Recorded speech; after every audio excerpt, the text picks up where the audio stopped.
प्यार दोस्तों, आज हम आपको एक अल्लाह वाले और नागिन और औरत का वाक्य सुनने वाले हैं। इंसानों को जानवर बनाने वाली औरत नागिन कैसे बन गई और नागिन बने के बाद उसे औरत के साथ क्या हुआ, आइए आपको बताते हैं। आप इस वीडियो को लाइक जरूर करें। तो चलिए शुरू करते हैं। कहा जाता है कि एक ऊंचे और बड़े से पहाड़ पर एक तवायफ का महल था। वो तवायफ उसे जगह की सबसे हसीन औरत थी। उसकी खूबसूरती के चर्च हर जगह मशहूर थे और वो इंतहाई दज की शराबी और जानी औरत थी। शहर के अमीर लोगों को अपने महल में खासतौर पर बुलवाती और एक रात के 1,000 डिनर लेती थी। उसके पास पैसों की कमी नहीं थी, तो शहर के सबसे बड़े शराब खाने से उसके लिए शराब मंगवा जाती थी। उसकी कमी से हरदम की खिदमत में लगी रहती थी।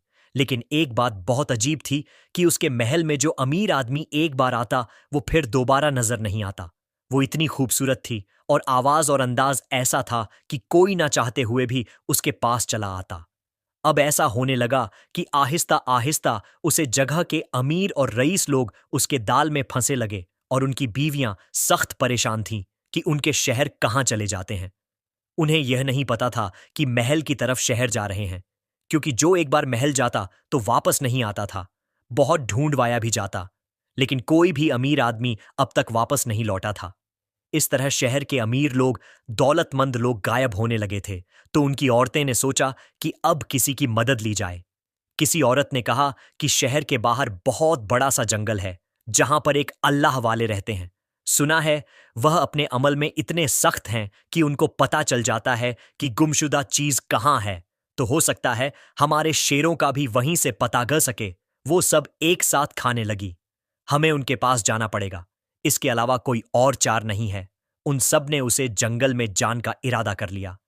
बहुत लंबा सफर तय करके वो लोग आखिरकार उसे जंगल में पहुंच गए, जहां पर एक अल्लाह वाले किसी पेड़ के नीचे इबादत कर रहे थे। वो औरतें इंतजार कर रही थीं, लेकिन उनकी इबादत खत्म नहीं हो रही थी।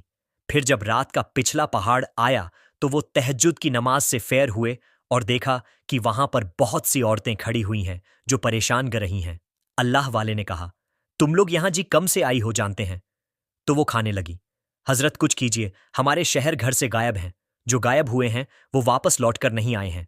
अल्लाह वाले ने कहा, हमें पता है वो कहाँ गए हैं, इसलिए हमें खास अमल करना है। वो अमल करने दो, उसके बाद हम उसे जगह जाएंगे और तुम्हारे शहर सही सलामत इनाम के साथ तुम्हारे साथ वापस लौट आएंगे। और तूने कहा कि हमें आप बता दीजिए कि आप उसे जगह कब पहुंचेंगे और कहां जान का इरादा है।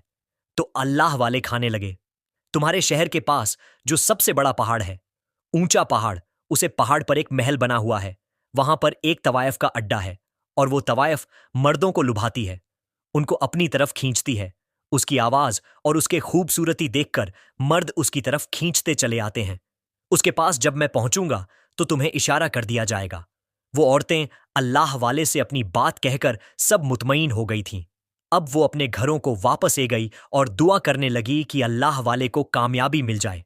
उसके बाद अल्लाह वाले ने एक बहुत ही भारी सा अमल किया और एक पौधे के पेट को निचोड़कर कुछ ऐसा तैयार किया कि अगर कोई उसे पिता तो मस्त हो जाता। अब उन्होंने एक अमीर आदमी का भेस बदला और तवायफजादी के महल में पहुंच गए, जहां पर बड़े बड़े टर्बन खड़े हुए थे। दरबानों ने उनसे पूछताछ की और अंदर जाकर मालकिन को बता दिया। खनिजों ने कहा कि आप बाहर बैठिए। वो बाहर बैठे रहे और पूरे महल का जायजा लेते रहे। वो अजीब अंदाज में बना हुआ महल था जहां से वह शर्ट टपक रही थी। अल्लाह वाले ने दिल में जिक्र करना शुरू कर दिया तो हॉकी सी रोशनी होने लगी। उसके बाद एक बनी सवारी लंबी सी बाल खुला हुए उनके पास आए और बड़ी शान और फक्र से उसे तक पर बैठ गई। खाने लगी, कहिए क्या चाहते हैं आप मुझे? अल्लाह वाले ने कहा कि तुम कितने हजार लेती हो? एक रात की ख्वाहिशें ने कहा, 1,000 डिनर एक रात के लेती हूं। अल्लाह वाले ने कहा कि मैं तुम्हें 5,000 दिन और दूंगा, लेकिन शर्त यह है कि जो मैं कहूंगा वही तुम करोगी। वो फरिशा खाने लगी, मैं वही करती हूं जो सामने वाला चाहता है। उसके बाद उसने कहा, चलिए मेरे ख्वाब कम है। तो अल्लाह वाले ने कहा, मैंने तुम्हें एक रात के लिए खरीदा है, तुम्हें दुगनिक हिम्मत दी है, इसलिए तुम्हें वही करना है जो मैं चाहूंगा। मैं तुम्हारे पीछे नहीं चलूंगा, बल्कि मैं जहां कहूंगा तुम मेरे पीछे पीछे होगी। तो उसने कहा, ये तो मेरा महल है और आपको कैसी पता कौन सी जगह कहां है? तो अल्लाह वाले खाने लगे कि मुझे सब पता है। ख्वा